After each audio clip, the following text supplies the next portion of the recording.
Welcome to TMZ Live. There is a song by the Gatlin brothers called All the Gold in California, and the way it goes is, it's in a bank in the middle of Beverly Hills with somebody else's name. Well, that is not true. And this is relevant how? Because that's a very old song? Because it's not true. All the gold in California is in the Oval Office, and in the White House, and in the ballroom, and all over Washington, D.C. Pretty much anywhere that President Trump can look, if it's in his line of sight, he wants gold. And we've seen this in the transformation of the White House. And it got us wondering, I mean, he's not going to be there forever. I've been obsessed with this question.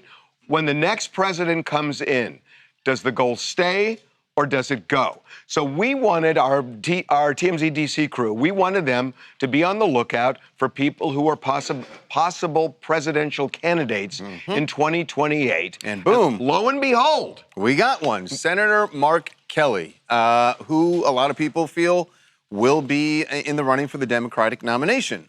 So the question to him was, if you or anybody, whoever the next person is that gets in the White House, what are you going to do with the gold? And he came in hot. He likes gold paint. I don't think that's real gold. No, not real gold. I think you buy that stuff from like Hobby Lobby and then you spray paint it gold. Hey, but this is serious. Yeah. I've got constituents that can't afford to put gas in their car to go to work. And this president is focused on how many square feet of the Oval Office could be covered in gold crap. And then an arch and a ballroom and all this other stuff that doesn't matter to the American people. If you were in the Oval Office one day and you saw all this gold around that Trump put in, are you keeping it or are you leaving it? Well, I've been in the Oval Office under President Bush, under President Obama, and back then it looked classy and normal. That's not what this is. I imagine anybody who replaces Donald Trump is going to immediately rip all that crap off the wall and restore some dignity to the office. So that is really interesting. And I got to tell you something. In Trump's first term, he didn't do this. I believe he had gold curtains, but he didn't do all the gold thing that he's doing this time around. And that last part, the last jab there, that the next person is going to restore some dignity to it. I mean, he's talking about, look, it's a matter of personal taste, right? Every president decorates the way they like it. You bring in it's your own just desk. It's just that it's not. They really normally don't. They usually use. They use different. Biden used a different desk than Trump used. There are like 3 desks that rotate. Right. But desk aside, this is different. Everybody makes decorations, but Can I say something? His has the most unique.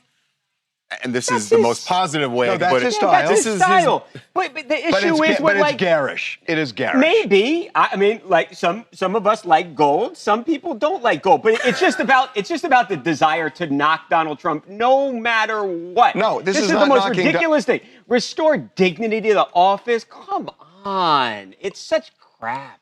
Well, that's what he said. No, not the actual gold. Which he's right. It's not real gold. If it was, can you imagine if that was real gold? Well, the funk that the fuss that people would. You know what? I'm just going to say it because I agree with you that there are battles to fight and battles not to fight. Ain't it. And I agree this is not the biggest thing, but it's cheesy. I mean, but again, I know it's personal taste. Personal taste. But I just think that's what he is. You know that. Look at Trump Tower. No. The reason I'm saying it is this: that when you look at that office, there are every piece of furniture the Saudis has a meaning. Right. The coffee table in that office has a real World War II story behind it. So all of these things are really important in terms of history, but it all gets overtaken by this like painting of gold all over the office. And I'm just saying that I think it takes away from the office. I do. You really think it's what we're really talking about here of that office. Are you happy? I do. Are you happy? We finally led the show with interior decorating. I'm thrilled. I am thrilled.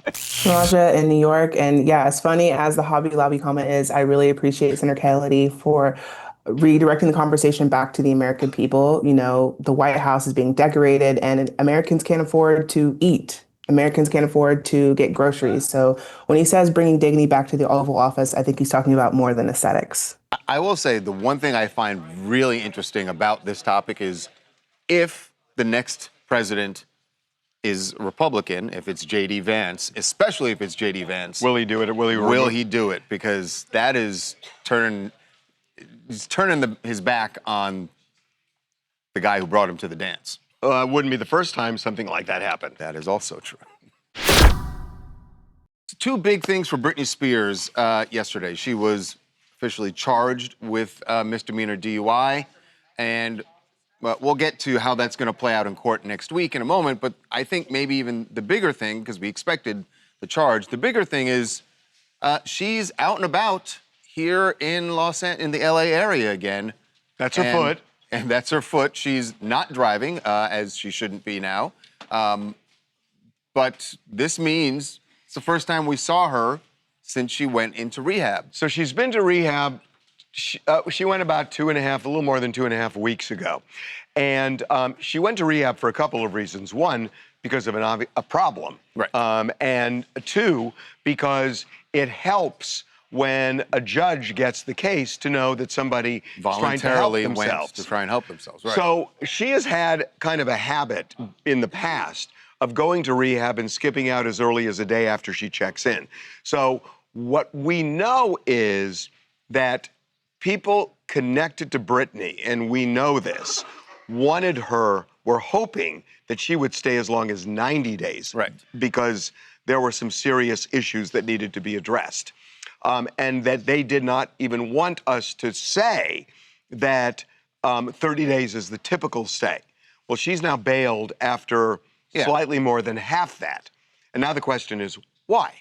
Well, it seems to be related possibly to her officially being charged for the DUI. It's a misdemeanor. And actually, it's really not going to be that big of a deal for her. It seems like she's just going to get a slap on the wrist.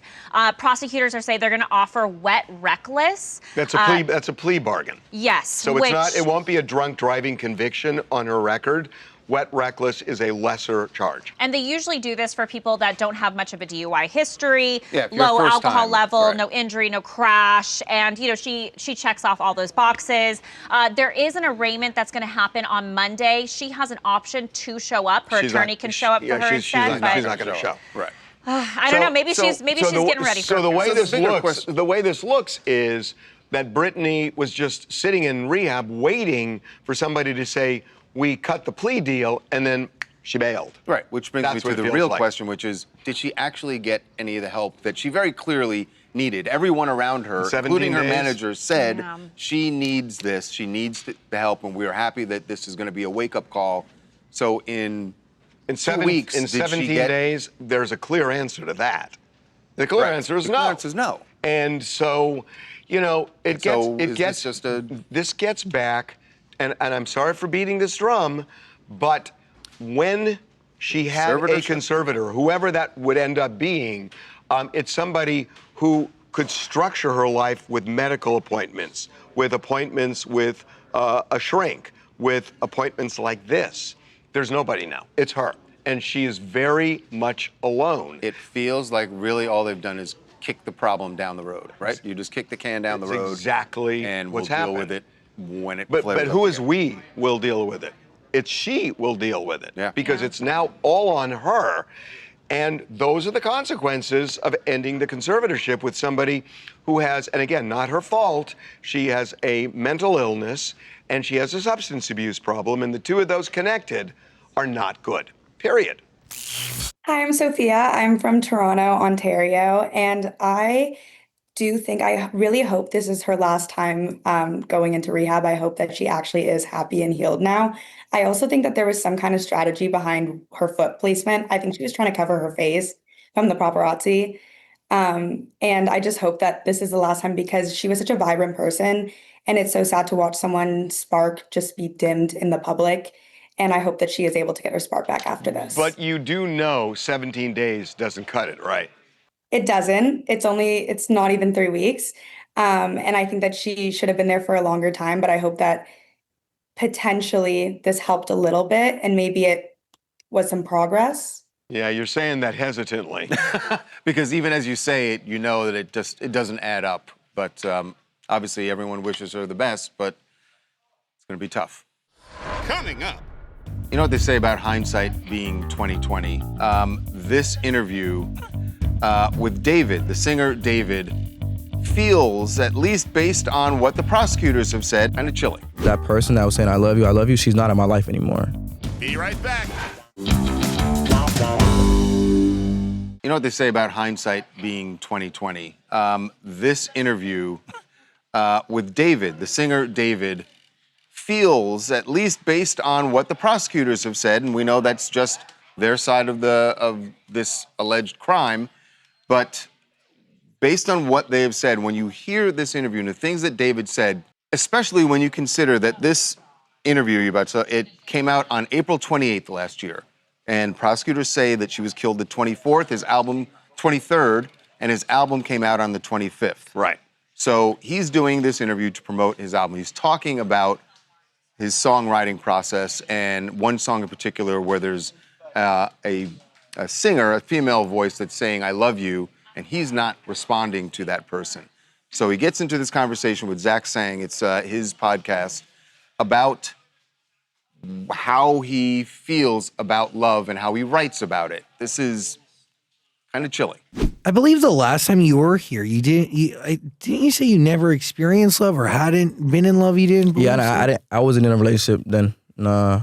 But today you are, or you? Nah, are? I've been through a couple. I'm single there right now, but I've been through a few, and they've taught me a lot of things, and they've shown me what love is and what love isn't, and how to approach it, and how to be human with it, and not be so artist. You know, that's a real conversation that happened, and the irony of it was that person that was saying I love you, she's not in my life anymore.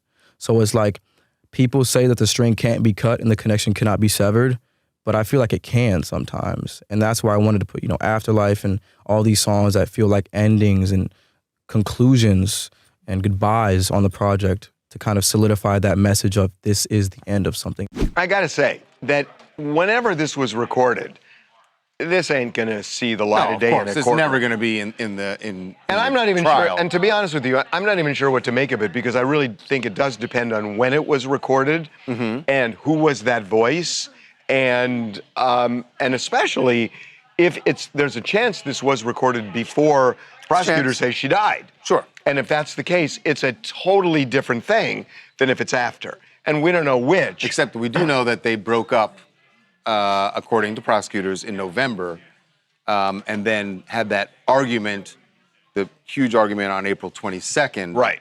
Where she was jealous about him seeing other people. But according to prosecutors, they had already broken up. Right. So this could have been before April 22nd. Right. But my point is, if he's talking about someone who's saying they love me, and I'm not saying it back, but it still could be related to here's her. what it boils, could be. Yeah. Here's what it boils down to for me, though. I mean, assuming what they're alleging is correct, he has shown signs of sociopathy that are beyond, let's say it was 2 days after she died or 4 days after he killed her, allegedly. Would that surprise anybody? He has shown, this is a man who dated starting at 13 years old at the latest, maybe even earlier, had a sexual relationship until she was 14. He's in his 20s. Then allegedly murders her. No, he was 19. 19 when it started, 20 when he allegedly murders her, dismembers her, trunk of the car, the whole thing. So the fact that this would be if all right on those par if all those with other this. things are true. If all those other things are true. If all those other things are true, then this is just another sign of the sociopathy that he's demonstrated for a long time. It's not going to be. It's interesting to look back at these interviews that he did around the time of the release.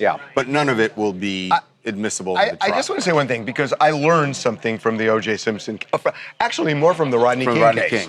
That, I found it really interesting that the DA put out essentially, here's what we think happened. They don't do that. That's more like a press release almost than it is a brief, because they don't have to show what they're going to show at the preliminary hearing until they have the preliminary hearing. Right. And so they put all this out for some reason. But I think when you put something out like that and you say the case is that strong because it screams guilty, that if the defense is able to show some of those things are not true, and if the defense is able to show it's not as tight as you thought for those months and months and months leading up to the trial, it actually hurts the prosecution. Agreed. One thing is wrong, two things are wrong. The jury starts to wonder It if more magnifies things bigger. are wrong. Yeah, Right. it magnifies So- bigger Right. than if they didn't do anything. Agreed. So in a way, would you say that the prosecutors kind of took the bait of his defense team? Because remember, after the arrest, the defense team says, listen, we want this preliminary hearing within 10 days. We want it right now. They waived his right. This is Nathan Hochman, the DA's playbook. He likes to get out there. He likes to do these press releases. He likes to talk about what they have. This is just, from what I see, his MO, for better or for worse. Well, we'll see. And yeah, you're right. And the bad part for David is, okay, he's guilty now in the eyes of in the a lot eyes of of the people in public. the Now public, the right. question is, can they use that in the trial to start diminishing some of the points? Right. Hey, I'm Faith from Alabama, and I just want to say that I'm not shocked David wasn't very fazed a couple days after her killing. When somebody can dissociate like that emotionally and talk about details in that way and say he can cut and sever the ties, then I think that once somebody in that state of mind gets their eyes on somebody, it's really dangerous for that person in almost every situation. Yeah. We need to pull back on something. A couple of days ago, when we thought Congress was leaving for another 10 days without funding the Department of Homeland Security, we said, we want you guys to send us pictures of where they are. Right, just like you did during their 2-week spring break. But they have done what they needed to do a long time ago, but at least better late than never, they have now funded DHS. Right, they've done their job. So they reached some sort of compromise, some form of compromise, and they're going on the recess. So we're not going to ask you for these pictures anymore because ultimately, you know, whether that pressured them a little bit or something else did or whatever. Bottom line is they did their job. They did their job. Finally. Right. So, which is what we wanted. So and we're not calling you dogs, but we're calling you off. coming up, the new episode of Kara Swisher Wants to Live Forever is, I think, so perfectly relevant. We talk every day about AI. We talk about all these technological advances that may be actually shortening our lives. Be right back.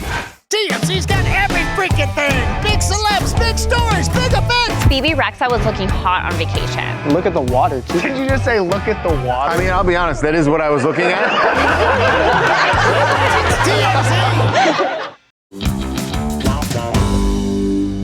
The new episode of Kara Swisher Wants to Live Forever is, I think, so perfectly relevant to what we are going. We talk every day about AI. We talk about all these technological advances that may be actually shortening our lives because where's the human touch? I actually been thinking a lot about, since I saw the promo for this week's episode, been thinking about a Rick Springfield song, but that's me and dating myself. But joining us right now to talk about the problem and how we can possibly solve it is the aforementioned Kara Swisher herself. Kara, welcome back to TMZ Live. Hi, you couldn't get your tech to work, so I'm coming to you from my phone. We appreciate doing this in the Stone Age. Yeah, okay. All right, if you insist. So Okay. I got to say, right out of the gate, I absolutely love your series. I think it's so well done and well structured and interesting. But I want to start by taking issue with something, and I really want to hear what you have to say.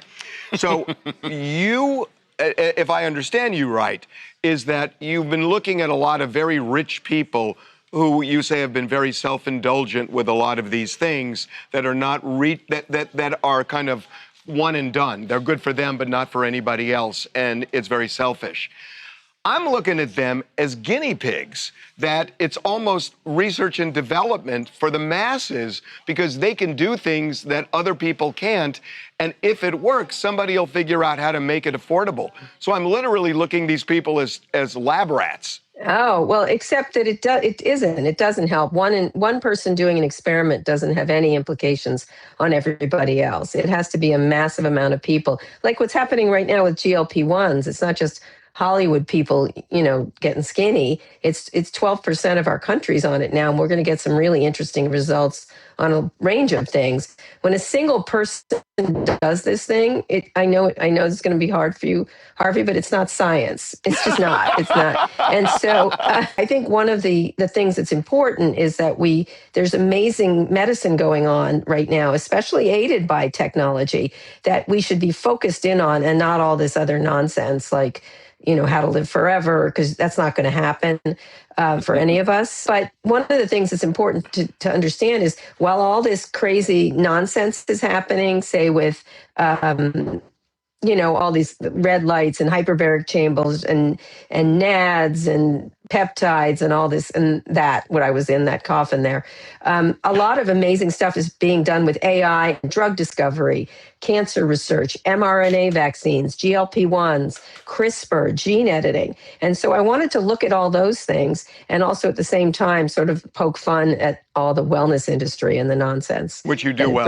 Which you do well. Thank you. Thank you. So that brings us to this week's episode and loneliness. And we've talked sometimes related to news stories and sometimes just, personal stories that people are talking about being lonely, and that going to social media, spending all your time on social media, and now with AI chatbots, it's not good. Doesn't seem to be good. Where's the upside in any of this? Well, there is some upside. I'll tell you the downside. I've been interviewing, for example, all the parents of kids who've committed suicide, being friends with these very pernicious chatbots. Using technology, and especially chatbots, it's a seamless experience. They're sycophantic. They're not there to keep you company, and they don't actually exist. I know this is hard for people, but they're not chatbots. They're synthetic beings that we make based on our information, and they're very bad for your health. There's two things to promote longevity. One, don't be poor. I know it sounds crazy, but be rich. Being rich, you don't live in a cancer cluster. You don't live next to one of Elon Musk's data centers spewing out natural gas fumes. And the other thing, and you get good food, et cetera, and good sleep. You have a house. But the number one thing is friends and family and getting to know other human beings. That's interesting because South Korea has one of the longest lifespans, and they value family, in ways that we don't. It's sort of like you have to choose which horse you're going to ride on. Are you going to choose on the technology horse, or are you going to choose on the family horse? And it just seems like most people are choosing the former. They are, because it's easy and convenient. I interviewed people like Sherry Turkle from MIT who've been studying this for decades. She is alarmed by the amount of people having relationships with non-existent people. And then when I went to Korea, what's really interesting, well, one thing they have, Harvey, that we don't have is universal health care. Right. Good universal health care for everybody. That's the number one longevity hack for this country. So what they do in Korea is interesting. Here's a good use of AI. That doll you saw, they give it to the elderly because they're lonely, and they create relationships, and it's an actually good relationship that they have with it, because AI can have conversations with the elderly, and then they play with the doll, as you can see. And then they go and meet each other and talk about their dolls. The AI is critical to making these mechanical exoskeletons work better. So use the technology in ways that better our lives, but as far as your day-to-day life, try to connect more with family and strangers, with human beings. So, one of the great things you could do, I interviewed Zeke Emanuel, who's written a great book called Eat Your Ice Cream, and we marched in a colonial parade, which was kind of ridiculous, but we had a great time. I recently had a mahjong lesson for 16 people who never met each other.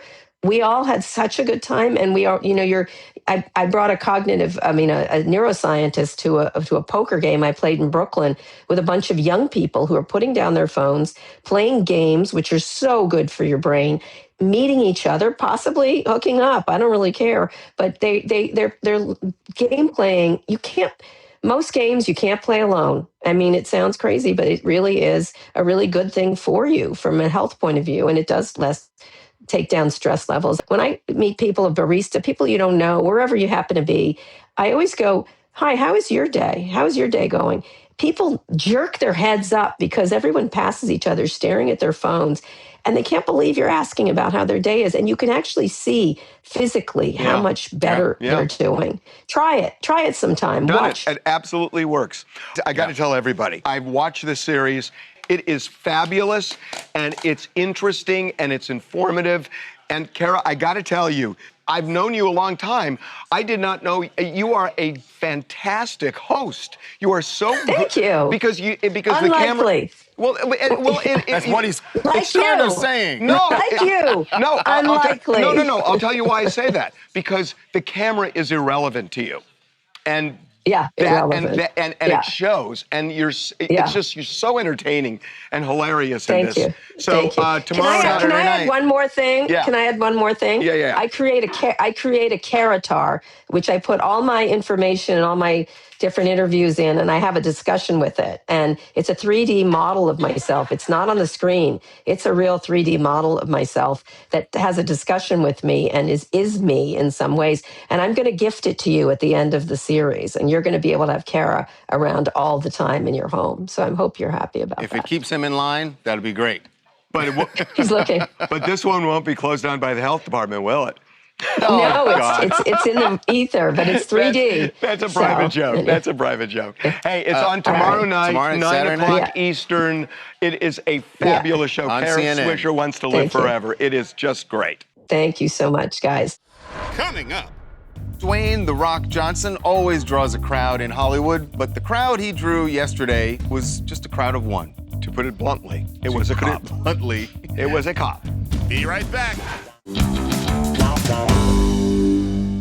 Welcome back to TMZ Live. Dwayne "The Rock" Johnson always draws a crowd in Hollywood, but the crowd he drew yesterday, right after a Walk of Fame ceremony for his good friend Emily Blunt, the crowd he drew was just a crowd of one. To put it bluntly, it was a cop. Bluntly, It was a cop. he was on the wrong side of the law, according to this police officer who pulled him over. Stop for just a second. Uh-huh. What do you think went through this officer's head? Because he didn't see who the driver was because of the tint. Right. So he comes out of the car, and the officer is saying, holy crap. Oh, man, it's right. There's no doubt he had to know who he was. But you see, he still said, I need your license and your registration. And clearly it was in the back seat of the car, and Dwayne got out, gave him his license registration, and then the cop writes him a ticket for having his tint too dark. And he looks kind of unfazed, the cop does. Totally, like this is no big deal to him. He's Which, got by to the know, way, he's got to know, right? now I think about this, cops, especially in that part of town, probably pull over celebrities. No, I don't think that's right. Because Hollywood's not that. No, I understand, but they're gonna encounter We should explain them. to people. Right. Hollywood, everybody thinks of Hollywood as crawling with stars. They're in Beverly Hills, they're in Santa Monica, and But Pacific when there Palisades, are events, they're Hollywood in that Hills. area. When there are events, they're in that area. When there are some movie openings, most of the events are, at the restaurants in Beverly Hills and all that. Hollywood My point is, they encounter celebrities more. They can't be shocked when it happens. But this guy didn't seem. We can argue about anything. Yeah, apparently. But the other part of it is, I think he had to write him the ticket, right? Because Oh, yeah. he knows that there's and a the cop camera knows there. there's a camera there. That's another thing that cops in this town are And he's used to, is looking that- at his registration, so he sees it's Dwayne Johnson. Right. Does it say Dwayne "The Rock" Johnson? No, it does not say Dwayne "The Rock" Johnson. But he's got to know, right? I mean, he's got to know who it is. And this dude is unfazed by it. So here's the thing. These are fix-it tickets, meaning... Even Dwayne's smiling. He knows that they both know that the camera's cameras are- capturing the whole thing. And, the tint's too dark. And so what you can do is... Way too dark, by the You way. get it fixed, and then you send in a receipt that it got fixed, and then they dismiss the ticket. So a lot of people, the game is that you do it, you get it fixed, And then you go back to what it was. and you do it again. Because you just gamble, and whatever you get pulled over again, you do the same thing. And Branson in our office said that there are actually contracts that say that part of the deal is if you do get caught, we'll take it off for free and put it back on. So they make it as part of the contract, which feels like an illegal contract. Sounds like Branson has illegal tint on his car. It I really, mean, I'm not ratting anybody out, but but his name's Branson and he works here. Hi, everyone. My name is Jyoti K from Los Angeles. And I think the title should have been Dwayne Johnson finally does something illegal. Because come on, like this guy is so perfect. Like, you know what I mean? Like, I wish he was intoxicated or did a line of Coke or something. Oh, just to make things... no. Oh, sorry. So No, sorry. it's okay. I mean, well, we get your point. We get your point. We get the idea. Yeah, like just to make things more spicier. Like, I think this is the first time the officer is more superior than Dwayne Johnson because he can do whatever he wants. So he should have took more advantage of that. Like, I would have been like, sir, I'd like to take a breathalyzer test. Like, I would have made him Okay, you can't just make up stuff. Okay, So what if he said, let me see if you can do a few push-ups. So I see your videos you post in the gym. Let's see if you got it. So does it cross the line for the cop to go over to the paparazzi who's taken the video and pictures and say, should get my good side? Can I get a copy? Okay, yeah, this side. Hang on, let me take my helmet off. What if the cop was like, shakes it off, he's like, all right, yes, Okay, all right, now let's write this down. Now, can we do it again, Dwayne? Take two? The cast of the Jersey Shore, or Jersey Shore Family Reunion, is it? Family Vacation is their official title now. Grandparents Reunion. They are heading, exactly, it's basically that. So they're heading into their final season on MTV. They do expect that the show is going to continue somewhere else, perhaps on streaming, but they're doing promotion for it. And what has become clear is somebody on the cast has some sort of problem. We don't know exactly what it is, but Ronnie Ortiz Magro, during their one of their press calls, you know, the whole cast is sitting there talking to the media, answering questions, and you can see that Ronnie's sitting in the back and nodding off. Now, some fans think, oh, he's just tired. Maybe he was out late the night before.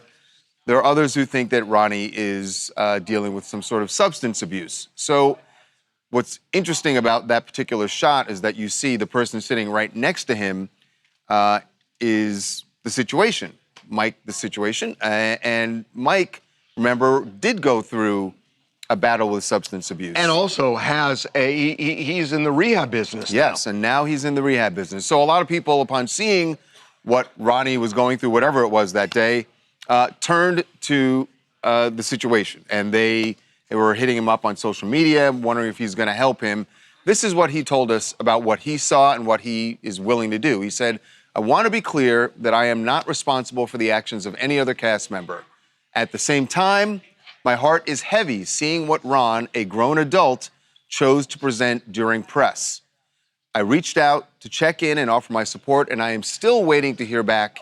If he is willing, I will be there for him. So he's It clearly, certainly sounds like he believes that there's something. It ain't hard to read in between the lines here, because I think what he's saying is this guy's got a problem, and he has not reached out.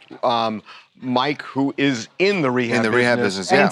And 10 years sober. Mike. Right, and 10 is years it 10 years? Yeah, he's been 10 years sober. Yeah. Pretty recently he announced that that was that Yeah. milestone. But yeah, Ronnie, obviously he's publicly battled addiction issues in the past that he's talked about. And this whole press run for the last tour, it's becoming pretty obvious. There was a separate incident that's been reported that he did the red carpet but didn't do any interviews because he's clearly something's going on with him, and the people around him seem pretty concerned. I don't want to say, look, I'm not trying to make this dark, but there's something about Matthew Perry and the struggles he had during Friends. And after the fact, even after the fact, what when we he know, wrote his book. Yeah, and what we know from Jennifer Aniston and others, that you almost wonder when a castmate now sees another castmate, you wonder if you think back to that. Hi, I'm Lauren. I'm in Los Angeles. I think for this, it's really complicated. I think from my perspective, it seems like Mike is trying to strike a balance between accountability, but also loyalty. They've obviously been through a lot together. So he's not excusing Ronnie's behavior, but he's not turning his back on him either. And so, like I said, I think that just goes back to the history and everything that they've been through together. Well, he's trying to help him. He's, clearly trying to help him. It just does not seem received at this point. Coming up. You sucked last night. Wow, Harv. Is that why we brought him out here? Just goodness. I was going to say, why is Derek here? But if it's just to shame him, I'm all about it. Be right back.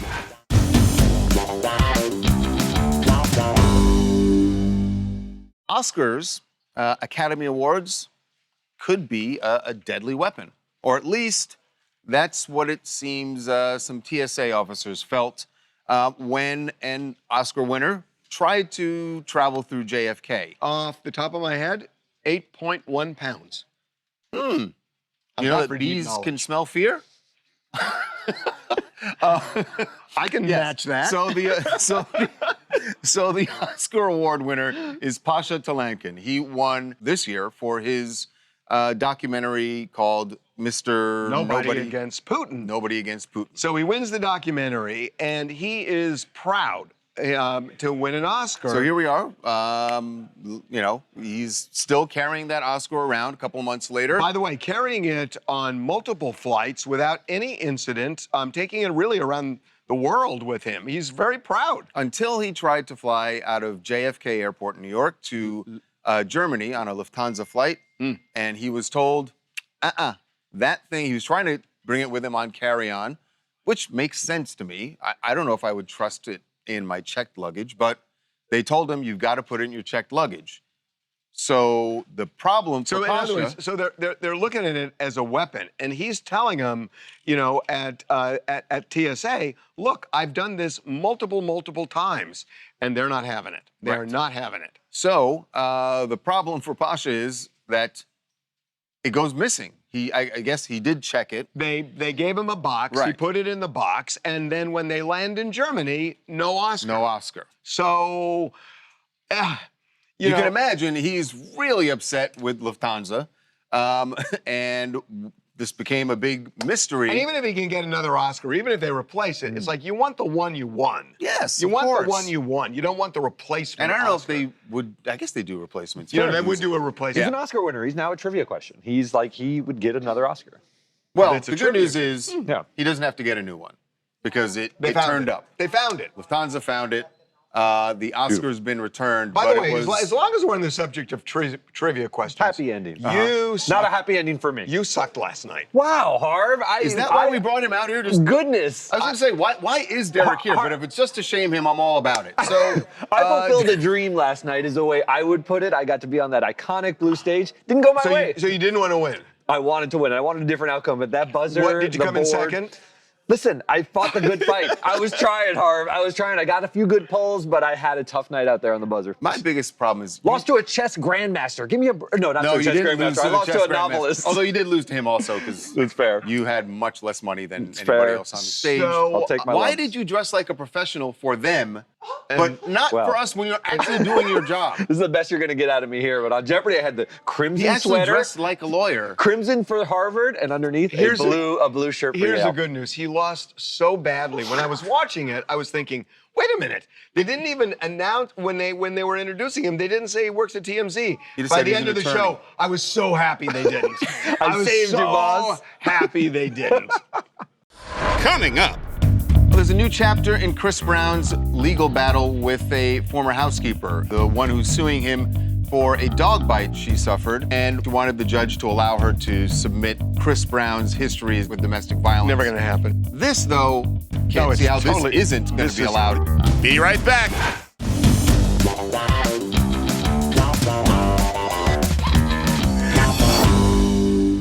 There's a new chapter in Chris Brown's legal battle with a former housekeeper, the one who's suing him for a dog bite she suffered. For $90 million. And we told you that she wanted the judge to allow her to submit Chris Brown's histories with domestic violence. Never gonna happen. That's not going to get allowed in court.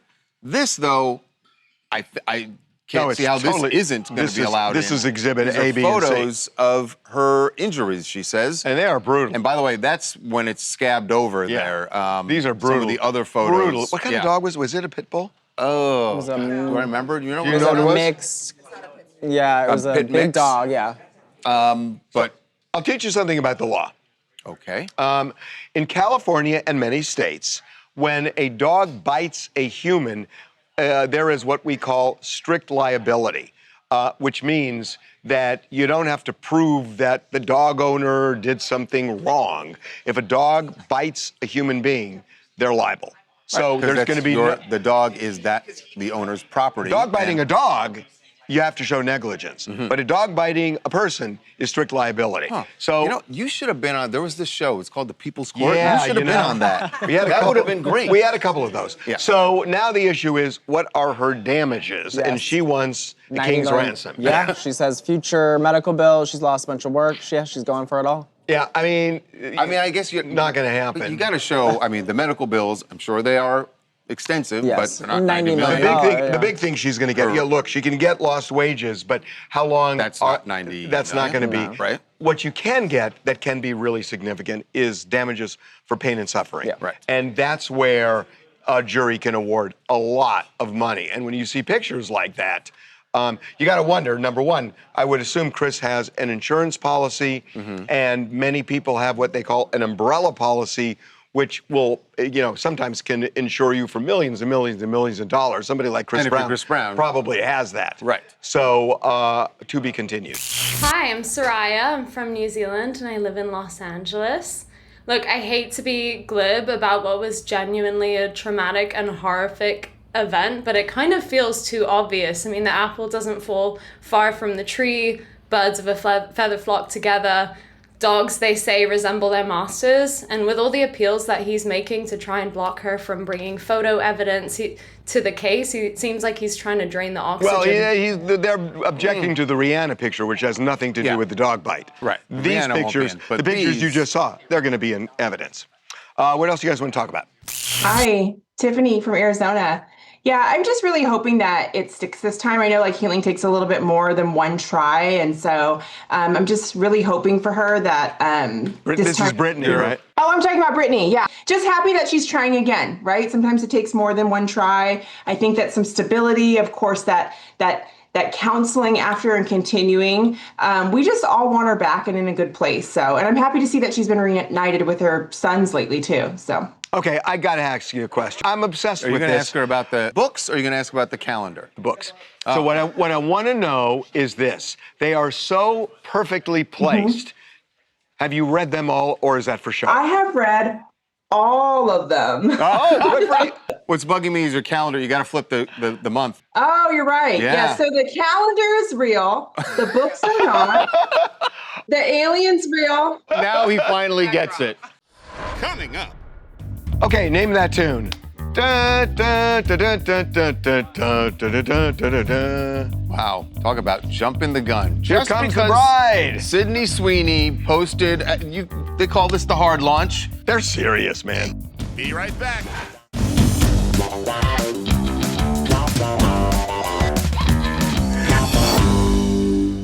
Okay, name that tune.